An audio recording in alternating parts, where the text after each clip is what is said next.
Now we will begin section 1.2, modeling of physical problems. Most of the problems in engineering and physics are physical problems, and these physical problems can be converted into a mathematical formulation. That mathematical formulation is called the model for that physical problem. So, when we are performing the modeling, the first step is to set up a model for your problem. So, the first step is set up a model. When you are setting up a model, it means that you are making a transition from the physical situation of the problem to the mathematical formulation. Once you have done it, you have to solve that model. So the second step is to solve the model. In most of the situations that we will discuss throughout the course, the model is a differential equation. And we will discuss different techniques to solve different types of differential equations, and we will apply them to solve different types of models. By solving a differential equation or by solving a model, we mean that we have to find out the value of a unknown function. Once you have found the value of the unknown function, it means that you have obtained the result. And the next step is to interpret that result in the physical way. So the third and the last step in modeling is physical interpretation of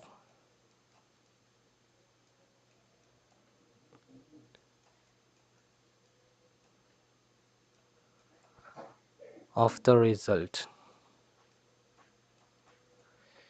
So these are the three steps of modeling a physical problem. Now we will apply these steps to solve basic physical problems. So let me start the first application. Problem number 1 is about radioactivity and exponential decay. Given an amount of a radioactive substance, say 0.5 gram, find the amount present at later time. A physical information is given, that is, experiments show that at each instant, a radioactive substance decomposes at a rate proportional to the amount present. So let me solve this simple question. Step number 1 is to set up a model. And for this, you have to suppose that at any time t, the amount of the substance is y of t. So let y of t is amount of substance present at any time t. So according to the given physical information, the substance decomposes at the rate proportional to the amount present. So it simply means rate of decomposition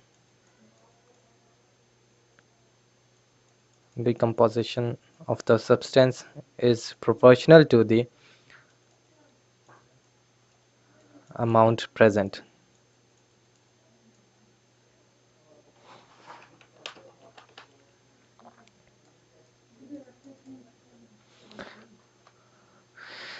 The rate of decomposition, it means the rate of change in the amount present.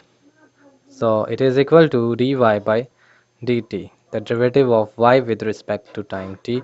It is proportional to the amount present. The present amount is y of t. Remove the sign of proportionality, you have dy by dt is equal to constant time, let the constant be k and y. K has to be negative. The reason is that the substance is decomposing, so the rate of change has to be negative since the amount of the substance is decreasing. Therefore, K has to be negative. And the value of K can be found from the experiments. For example, for radium,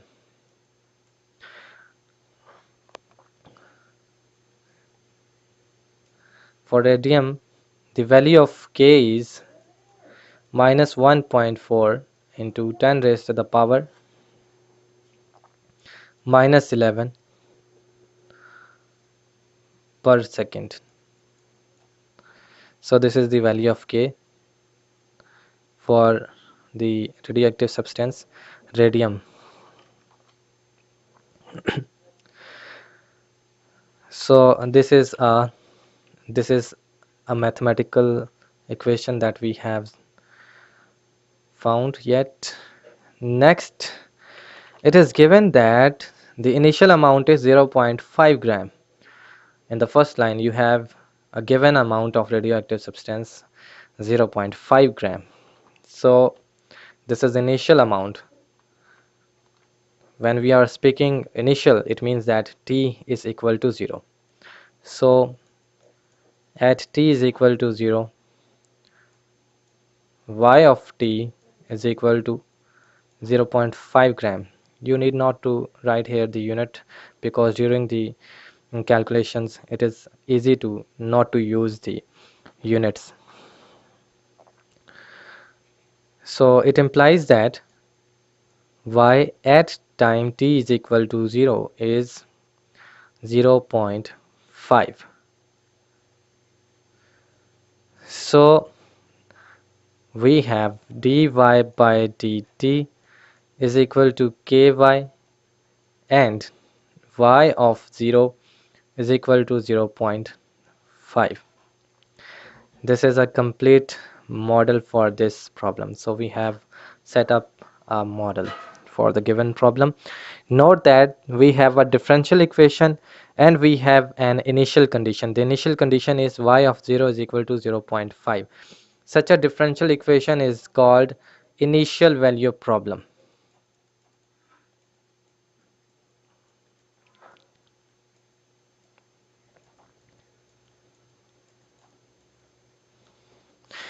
So let we move to the step number 2, that is we have to solve this problem.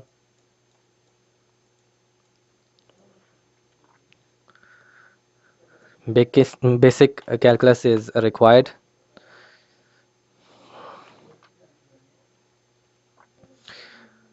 Since dy by dt is equal to constant time y, so this is a separable ordinary differential equation and we can write it as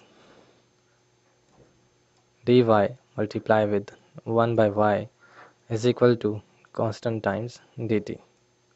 Cross multiplication. In the next step you have to integrate both of the sides. 1 by y dy, integrate it. Since k is constant, therefore it has to be taken outside the integral. And when you integrate it from calculus, we have it ln of absolute value of y is equal to k multiplied with t plus a constant of integration.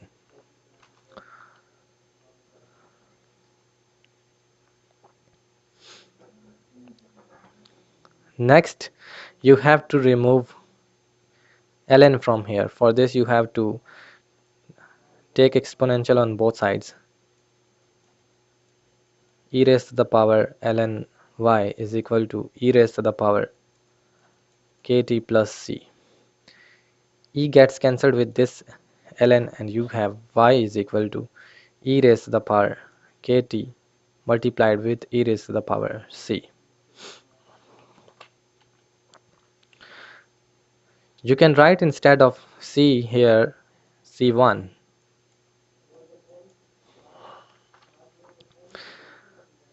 So y is equal to, since E is a constant, its value is approximately equal to 2.71818 and up to so on.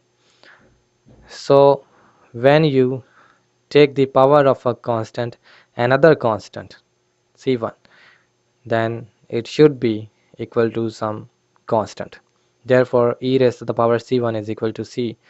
So instead of e raised to the power C1 we have C, and e raised to the power kt has to be written as it is,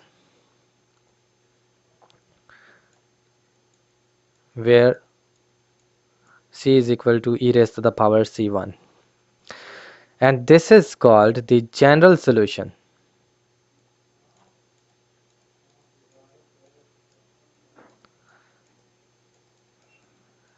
So we have found the general solution of this problem.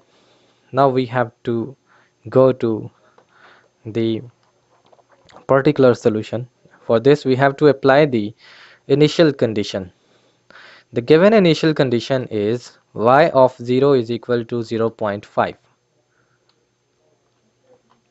So we have to substitute this y of 0 is equal to 0.5 in our general solution.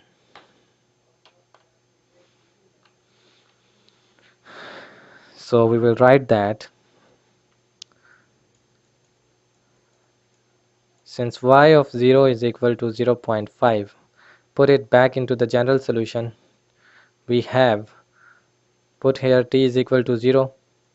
So y of 0 is equal to c e raised to the power k multiplied with 0. So y of 0 is 0.5 is equal to c e raised to the power k multiplied with 0 is 0. E raised to the power 0 is 1, so this implies that c is equal to 0.5. Now put this value of c into the general solution, and note that the value of the constant of integration c is always found from the given initial condition.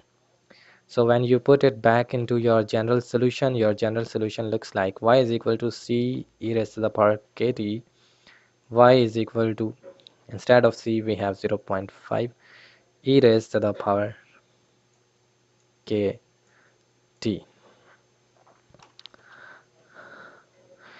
And this is your required solution. So you have finally solved this problem. The third and last step is to interpret the result physically. So step number 3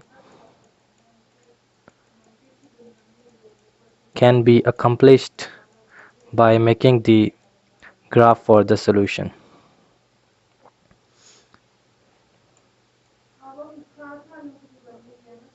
Since these are basic functions, therefore you must be familiar how we can make the graph of such functions directly. At time t is equal to 0, if we put t is equal to 0, then definitely we have y is equal to 0.5. And then the factor e raised to the power kt tells us that y decreases exponentially because k is negative. Therefore, the graph should be like this one. So here you will have to write that